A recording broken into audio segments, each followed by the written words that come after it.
Well, hey, my name is George McCain. I'm from South Carolina, and my research is about the clergy and the creation of the United States.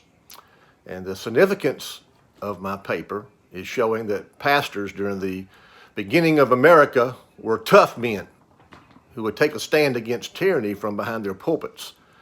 And pastors would actually put on the American or the colonial uniform and fight against the British and lead troops against the British.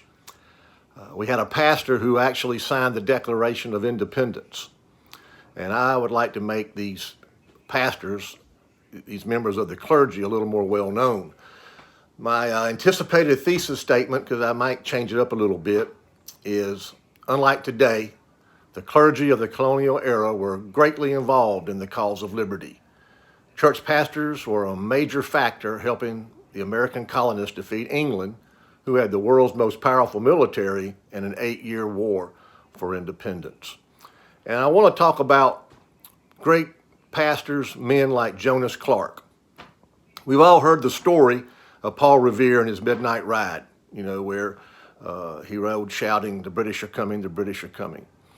But what I was not taught, and probably you were not taught, was that Paul Revere was actually riding to the home of Pastor Jonas Clark, where John Adams and John Hancock were staying. They were hiding there because the British government had put a bounty on their head. And the British were coming to Lexington, Massachusetts to take the people's guns. The town of Lexington had a cache of weapons, and the British Army were coming to confiscate them. Well, it was Jonas Clark, men from his church, and men from his community who took a stand against the British Army. And make a long story short, when the British Army left, they still had their guns, and they still had John Hancock and John Adams. And this was known as the famous shot heard around the world. But what we're not normally told was that it was a member of the clergy who led a bunch of men from the community of Lexington against the British Army. So I think that's important to know, and that is one of the reasons why I'm doing this research project. Jonas Clark's certainly not the only one. There was a young man named Moses Allen, 25-year-old clergy, member of the clergy. His first church was in Midway, Georgia, and he was pastoring there. And at the same time, he was a chaplain for the colonial soldiers that were down there in southern Georgia and the western part of South Carolina.